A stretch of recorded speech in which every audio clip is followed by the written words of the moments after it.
Bonjour et bienvenue sur votre chaîne LTILT, Lève-toi, investis, libère-toi. Vous êtes actuellement donc avec Abraham et sur cette chaîne, nous parlons de business, nous parlons d'investissement au pays, nous parlons également donc du retour au pays et nous partageons tout simplement notre expérience par rapport à ce que nous faisons. L'objectif étant donc de partager tout ça et de grandir ensemble. Voilà, donc si vous avez des idées, n'hésitez pas et surtout commentez, likez et abonnez-vous tout en partageant. Merci. Bonjour à tous. Aujourd'hui, nous allons aborder un sujet d'actualité important pour le Congo et l'Afrique. L'annonce par le Congo de sa demande d'adhésion au bloc des BRICS. Avec cette décision historique, le Congo entre dans une nouvelle phase de sa stratégie internationale. Mais en quoi consiste vraiment cette demande d'adhésion? Et pourquoi les BRICS? Décryptons cela ensemble. Commençons par un petit rappel. Les BRICS, c'est l'alliance de 5 pays émergents. Le Brésil, la Russie, l'Inde, la Chine et l'Afrique du Sud. Ces nations ont formé une coalition économique qui vise à renforcer la coopération sud-sud, donc entre pays en développement ou émergents, pour créer une alternative aux institutions financières internationales comme la Banque mondiale et le FMI. En intégrant les BRICS, le Congo espère accéder à de nouvelles opportunités économiques et un soutien pour son développement, loin des canaux traditionnels. Ce mois d'octobre, une délégation de haut niveau dirigée par le président Denis Sassou Nguesso s'apprête à se rendre à Kazan, en Russie, pour officialiser la demande d'adhésion du Congo aux BRICS. Cette délégation comprendra 6 ministres, dont le ministre des Finances Jean-Baptiste Ndai et le ministre des Affaires étrangères Jean-Claude Gakosso.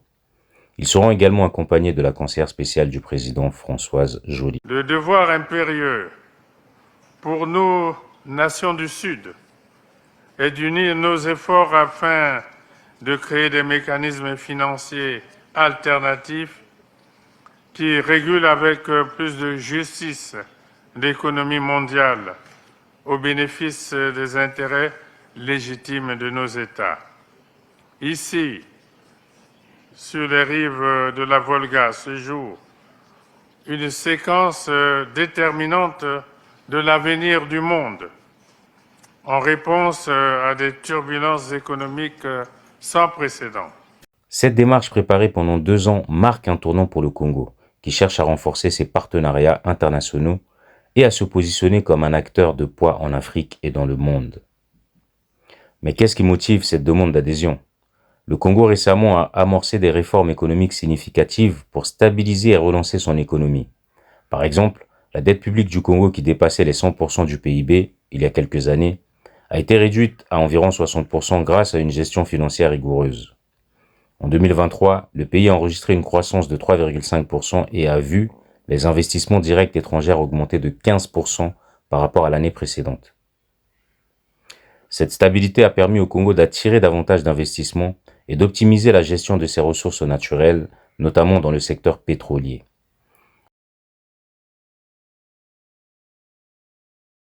À ce sujet, le Congo vient de soumettre à l'Assemblée générale des Nations unies la résolution sur la décennie mondiale de l'afforestation et du reboisement pour consolider le rôle crucial des forêts dans la régulation du climat.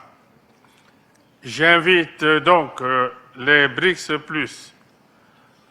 à se placer à l'avant-garde de cette lutte au service de la survie de l'humanité entière. Le président Sassou Nguesso voit donc l'adhésion aux BRICS comme une manière de consolider cette dynamique et de diversifier ses alliances économiques en s'ouvrant à des pays qui partagent les mêmes ambitions de développement. Quels sont les avantages pour le Congo? D'abord, intégrer les BRICS pourrait donner au Congo un accès à de nouveaux marchés et des opportunités de développement dans des secteurs tels que les infrastructures, l'énergie et les technologies. Le Congo espère également bénéficier de l'expertise de ces pays en matière de croissance économique et de gestion des ressources naturelles. En rejoignant les BRICS, le Congo pourrait aussi renforcer ses initiatives de diplomatie verte au moment où il veut jouer un rôle clé dans la préservation des forêts tropicales et la lutte contre le changement climatique.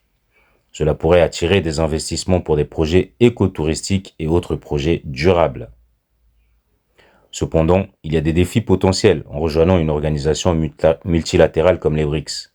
Le Congo pourrait se retrouver face à des décisions économiques ou politiques qui ne correspondent pas toujours à ses intérêts spécifiques ou à ceux de l'Afrique. Cela pose la question. Cet alignement avec les BRICS est-il un vrai avantage ou comporte-t-il aussi des risques? Pour finir, cette demande d'adhésion pose des questions pour l'Afrique en général. Ce pacte des BRICS correspond-il aux réalités culturelles, économiques et sociales des pays africains? Apporte-t-il des avantages concrets aux populations locales ou est-il simplement une autre alliance internationale? L'intégration du Congo au sein des BRICS pourrait être une opportunité unique d'accéder à de nouvelles ressources et de diversifier ses partenariats. Mais, comme toute grande décision, elle doit être prise avec discernement. La question reste ouverte. Cette adhésion pourrait-elle être bénéfique à long terme pour le Congo et pour l'Afrique? Alors que le Congo est sur le point de franchir cette étape importante, la décision appartient aussi à l'histoire. Les alliances d'aujourd'hui dessinent les réussites de demain. Ensemble ou seuls, le choix marque notre avenir.